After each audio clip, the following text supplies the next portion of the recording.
Estamos de volta para o nosso segundo tempo. E o que eu queria completar desse parágrafo é que ele bota ali, né, que quanto mais a gente atinge uma elevação, mais a gente preza por essas informações, né? E é verdade, né? Porque a gente, como a gente estava falando antes, a gente às vezes gosta da fofoca e da maledicência. Por quê? Porque geralmente é o que a gente está mais acostumado socialmente a praticar, né? Então aquilo vai incorporando no seu gosto.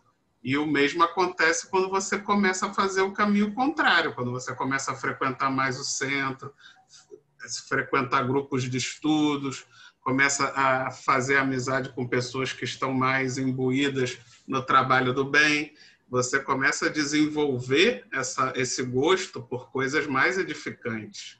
Acontece o mesmo, por exemplo, também, uma outra analogia seria o exercício, né? Quando a gente está só comendo pizza, chocolate e ficando em casa na cama, que é o que a pandemia mais está contribuindo, aí se alguém na rua, né? Se algum amigo seu te chama para ir para a pizzaria ou para ir comer chocolate, você vai na hora, né? Você, opa, tô dentro.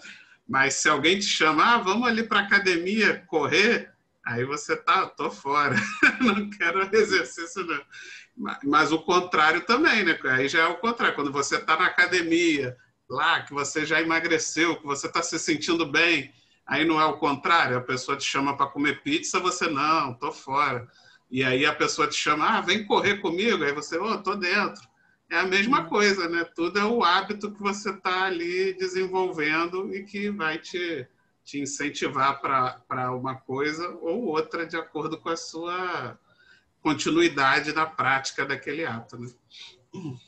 E você também vai se sentindo assim deslocado, né? Em companhias que você já não gosta mais daquele tipo de assunto, daquele palavreado, né? A gente naturalmente acaba se afastando, ou as pessoas também se afastam de nós, porque nós passamos a ser os caretas, os chatos, né? Mas assim, o importante é a gente estar bem, a gente estar feliz, né? Isso é que é importante. Então, mais alguém? Então, vamos compartilhar, então. Que hoje o João pegou o texto grande, né, João? Pegou. É normal, é normal. É bênção. Isso. Vamos lá. Parágrafo 5. Pela perda do gosto de conversar com alguém, pode o homem avaliar se está caindo ou se o amigo estaciona em desvios inesperados. Esse parágrafo aí, a Janete já deu uma falazinha agora há pouco. Por quê? Eu entendi da seguinte maneira. É quando um dos afins, né? Então, se eles são afins, eles têm o mesmo tipo de assunto, mas, de repente, um dos afins não está mais em sintonia. Quando a palavra não está mais propícia aos dois. Ou seja, você é da doutrina, nós chamamos da doutrina espírita, de repente um familiar seu não é da doutrina espírita, você se dava bem com ele, conversava, você já tem uma outra visão das coisas, ele tem outra visão, e aí a gente já não tem mais aquele assunto em comum para conversar, vamos dizer assim. Um pode estar se elevando, o outro não, ou vice-versa, entendeu? Não é você que está se elevando, de repente o outro está se elevando e você, mesmo sendo espírita, você continua naquela que só quer saber de fofoca, de pororô, pororô, pororô, e você não se eleva, mas o outro vai à frente. Aí o assunto dele já não te agrada muito, e também o teu assunto não agrada muito ao dele, então a palavra já não é a mesma. O conversar já não é o mesmo. Verdade. Eu acho isso mesmo, João, perfeito. Mas a gente também deve ter atenção que quando a gente aprende coisas boas, né, como a doutrina, a gente tem que tomar cuidado para também não julgar muito, né, as outras pessoas, não achar que a gente está muito acima, tomar cuidado com a vaidade, que eu lembro assim, quando eu comecei na doutrina, né, que eu me apaixonei pela doutrina, né? Comecei a ler livros espíritas e quando eu conheci o Max, que eu fui para lá através com o Max, né? Então você começa a sentir todo o céu, que coisa maravilhosa. E aí Max começa a é meu olhar para as outras. professor, hein? Oi? É, O o Max Max, é meu né? O professor. Max é maravilhoso. E assim, aí você começa a olhar para as outras pessoas, nossa, fulano não sabe, como é que fulano está agindo assim? Mas não pode ser assim, eu já estou aprendendo. E eu fazendo tudo errado, né?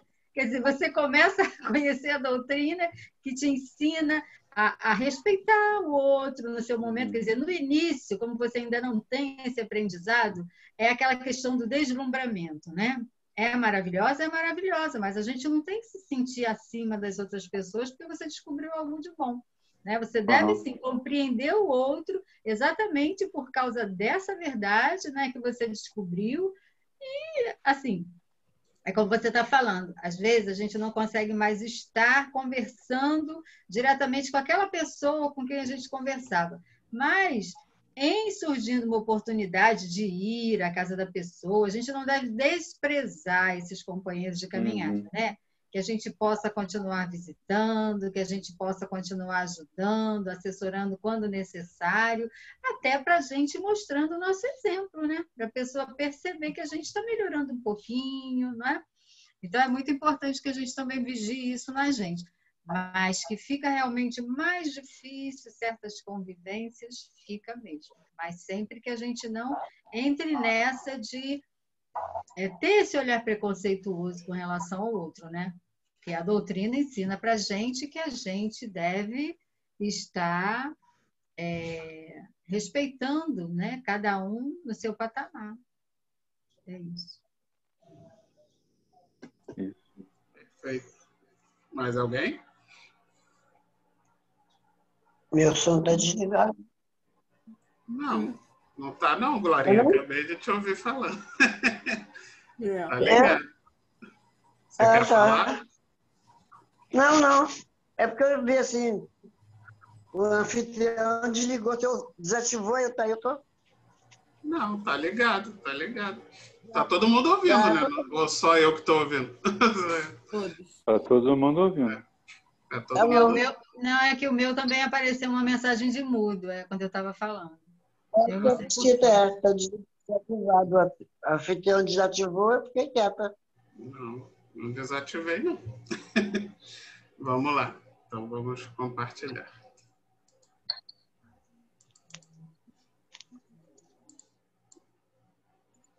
E esse já é um pouquinho grande. Vamos lá. Todavia, além dos que se conservam em posição de superioridade, existem aqueles que desfiguram o dom sagrado do Verbo, compelindo as maiores torpezas. São os amantes do ridículo, da zombaria, dos falsos costumes. A palavra, porém, é dádiva tão santa que, ainda aí, revela aos ouvintes corretos a qualidade do espírito que a insulta e desfigura, colocando imediatamente no baixo lugar que lhe compete nos quadros da vida. Então, esse parágrafo aí, grandão, eu deduzi o seguinte: a posição de superioridade, né, do indivíduo, quando o elemento tem mais conhecimento, tem mais a dominação da palavra e usa até em benefício próprio, desvirtuando o ensinamento da palavra. Ele vai usar... A gente conhece, eu não vou falar aqui, mas a gente conhece os nossos irmãos aí de outras linhas, né, que gostam de fazer isso. Eles gostam de tirar o proveito da palavra em benefício próprio. E muita gente não percebe. O mesmo mal utilizada, ela revela o indivíduo que se deixou levar pelas limitações de aprender. Ou seja, mesmo ele fazendo isso, de repente, aquele irmãozinho que está lá na plateia, assistindo lá esse nosso irmão que está dominando a situação, ele tira algum proveito daquilo que ele está falando, mesmo que ele esteja com a intenção de se beneficiar, mas o irmãozinho está transformando aquela palavra em benefício para o irmãozinho também, não só para ele. Deu para entender? Sim, Então, sim. Alguém Perfeito, mais? João. Eu lembrei que a gente tem esse exemplo nas palestras espíritas também, né? Quando fala do palestrante que trazia um bom comportamento, ensinava como proceder, e aquele senhorzinho que ficava lá no final da sala, ele ficava quietinho. Quando os dois desencarnaram, o palestrante viu esse senhorzinho muito acima dele, mais iluminado, e o palestrante apagadinho. Ele quis saber por quê. Porque o senhorzinho praticava tudo aquilo que o palestrante apenas falava. Né? Quer dizer, o palestrante falava, não vivenciava, mas esse senhorzinho praticava. É exatamente isso que você falou, João. Embora a pessoa se utilize da palavra para promover ou tentar passar uma outra ideia, quando a pessoa está realmente na sintonia boa de perceber a mensagem profundamente, ela vai colher esse ensinamento, mesmo que o outro tenha tentado desvirtuar, né? E com relação ao que ele fala aqui, né, das pessoas que se utilizam do ridículo, da zombaria, dos falsos costumes, não é? A gente vê que realmente através da palavra muitas pessoas se colocam numa posição muito abaixo, né? A gente percebe no linguajar, naquilo que a pessoa leva para todos com quem ela conversa, ela mostra realmente a questão do que ela tem de não muito bom para passar. E a gente lembra, como até não sei se você vai chegar a falar dos 3 crivos, vai falar, João? Que o Sócrates falava dos 3 crivos, né? Da palavra, que quando você fala alguma coisa, Sócrates ensina a gente deve passar pela peneira dos 3 crivos. Primeiro, se alguém vem falar alguma coisa para você, você pergunta, é bom? Aí a pessoa fala, não, não é bom. Tá, não é bom. É útil? Não, acho que útil também não é. É verdade? Não tenho certeza. Então, se não é bom, não é útil, nem é verdade, para por aí. Nem me conta, porque eu não quero saber. Então, né, é um ensinamento também da questão da fofoca, da maledicência, que tem a ver com a palavra ruim, né, que as pessoas muitas vezes trazem, que as pessoas disseminam. É isso aí que eu queria falar.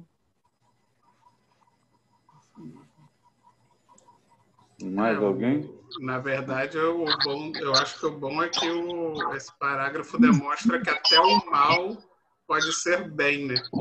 Porque quem usa da palavra desse jeito torpe acaba sendo o instrumento para você identificar o que aquela pessoa tem no coração, né?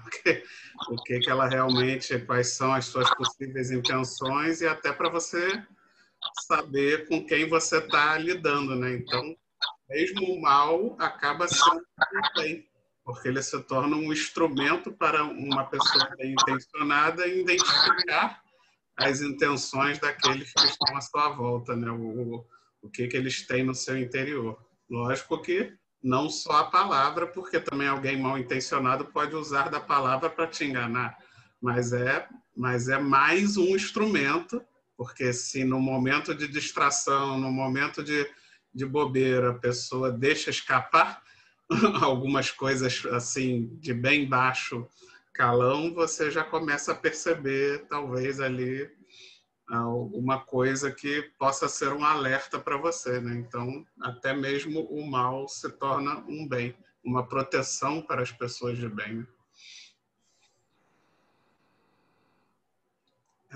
Mais alguém? Eu lembrei também, eu lembrei de um dos ensinamentos acho que é do Livro dos Médiuns, para você reconhecer também quando um espírito tem uma certa elevação, é através das palavras, né? Daquilo que ele traz, da maneira como ele fala. Isso também trai, né? um espírito que venha carregado com umas palavras, às vezes até de baixo calão mesmo, você sabe que ele não tem nenhuma superioridade. E aí eu lembrei dos pseudo-sábios também, que muitas vezes, como você está falando, Vitor, eles se utilizam até de palavras rebuscadas, mais bonitas, mas que, vez por outra, eles acabam se traindo, né? Porque a pessoa que ela é aquilo, e uma vez ou outra ela vai dar uma escorregada e vai mostrar qual é a sua verdadeira índole. Então, Kardec, os espíritos, né, através de Kardec, falam que a gente deve prestar atenção no linguajar dos espíritos, para a gente reconhecer a Os encarnados e desencarnados. Né? Encarnados e desencarnados, né? No caso do Livro dos Médiuns, ele estava se referindo aos desencarnados, né? Fala, João. Eu já vi isso lá na casa uma vez.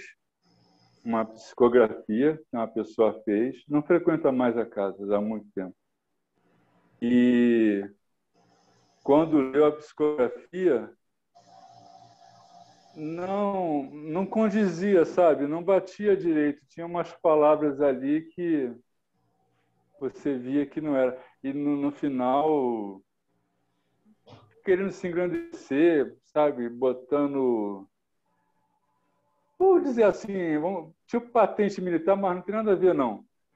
Aquela hierarquia, né? Que sabe mais, não sei o quê. Mas no decorrer das palavras... Eu aprendi isso com meu professor, sabia? Meu professor me ensinou a ver essas coisas.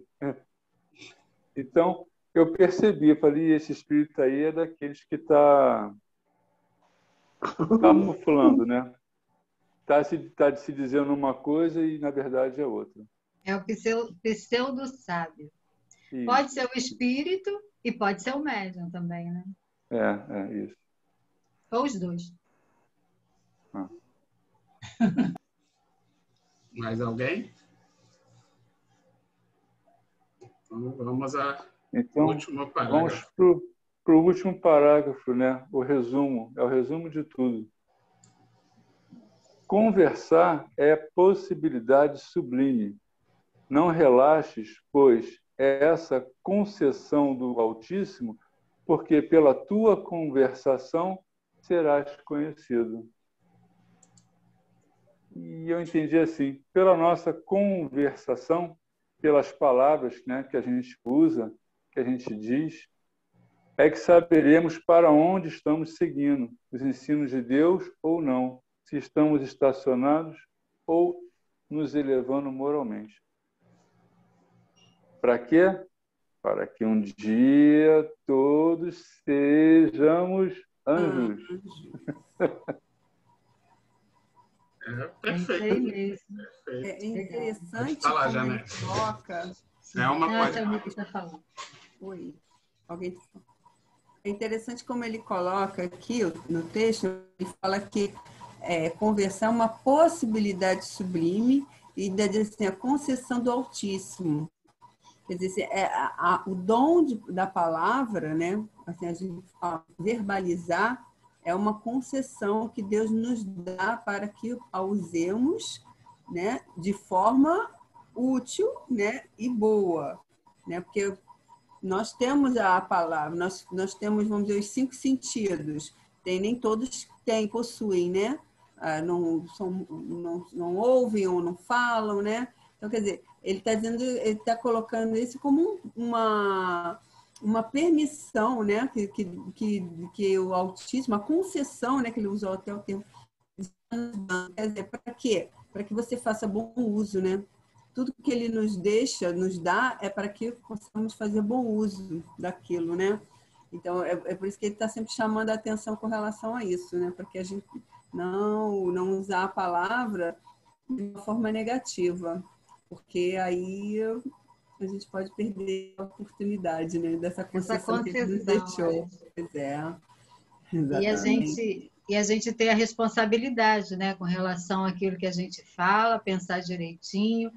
E em estar se preparando para falar coisas boas, automaticamente a gente tem que estar se melhorando interiormente, né? Porque não adianta, se a gente não se melhorar, a gente não vai conseguir falar muita coisa boa, né? Então, uma coisa decorre da outra, né? É preciso que a gente se melhore interiormente, que a gente reflita, que a gente realmente mude para quando a gente falar, a nossa palavra venha carregada mesmo dessa emoção, porque é dessa forma que as pessoas vão acreditar ou não na gente, né? Porque eu posso ler um bom texto e repetir aquilo que eu estou lendo e a pessoa vai falar, ih, que bonito, que legal. Mas uma coisa é quando você realmente, que aquilo toca você, você já está se transformando, e quando você fala, aí sim você toca mais profundamente as pessoas, não é? Você consegue passar emoção. É maravilhoso. Então, é uma coisa realmente que puxa a outra, né? E essa Então, concessão que você falou, Selma, eu pensei até com relação a numa próxima reencarnação você vir sem falar, né? Exatamente. Ele concede todos os sentidos, né? Para que você faça bom uso. Não tem aquele se a sua mão é motivo de escândalo, arranque, ou os olhos, é por aí também, é o mesmo assunto. Se a língua também é motivo de escândalo, pode ser que a gente perca aí essa concessão. Para que não faça bom uso, a gente fica sem, né? Perder a oportunidade. Como ele diz lá mais acima, que diz que a palavra precede os movimentos nobres da vida, né? Quer dizer, você usando bem a palavra, né? Ela estimula, dá ideias de amor, desdobra a civilização, né? Organiza as famílias e os povos. Quer dizer, a palavra ela tem um poder tão grande quanto o pensamento, né? O pensamento é o início da sua palavra, que a palavra é ação. Então, ela cria, é a criação, é o verbo, né? Então, você cria aquilo, você pode, como falou, ou cria ou destrói. Então, tem que ter a boa palavra para você criar uma família, um povo, né? Uma nação em cima daquilo que você está falando. Mas falar com propriedade, com sentimento, com o sentido de querer realmente fazer aquilo, né? Não é isso? Perfeito. É isso aí, Selma. Acho que fica para nós essa vigilância das nossas palavras, daquilo que vamos dizer, né? E aí a gente volta sempre para a questão da oração, né? Orar e vigiar para a gente saber o que a gente está levando para o próximo, né? Exatamente. Que é para nós mesmo, né? Que para nós que reflete no próximo, né? Também no outro. É isso mesmo. Mais alguém? João? Oi. Finalizou? Finalizei. Então, Glorinha, quer falar? Não, estou ouvindo, estou aprendendo. Se eu tivesse o livro, era mais fácil, que aí eu ia acompanhar, era melhor. Mas assim não tenho. Aí eu fico só ouvindo. Mas vai, tá dando para aprender. Tá ótimo. Então, convido a todos para a prece de encerramento. Como semana que vem sou eu, então vou fazer a prece de encerramento. Vamos fechar os nossos olhos. Em gratidão, com muita gratidão a Deus, com muita gratidão à Casa de Emmanuel, aos trabalhadores espirituais. Obrigado por mais um trabalho concluído, mais um estudo. Que essas bênçãos de luz possam refletir realmente em nossas vidas, com aqueles com quem convivemos, para colocar em prática os ensinamentos aqui aprendidos. E pedimos, em especial, nesse momento de pandemia, muita luz, muita cura, muita proteção, muita energia para aqueles que estão necessitando, seja por doença ou por estarem trabalhando na frente de batalha nos hospitais, que eles recebam essa energia, recebam essa intuição e que todos possam receber o amparo da espiritualidade maior de acordo com as suas necessidades. Que assim seja, graças a Deus. Boa noite, pessoal. Uma excelente semana para todos. Fiquem com Deus. Para você também. Boa noite.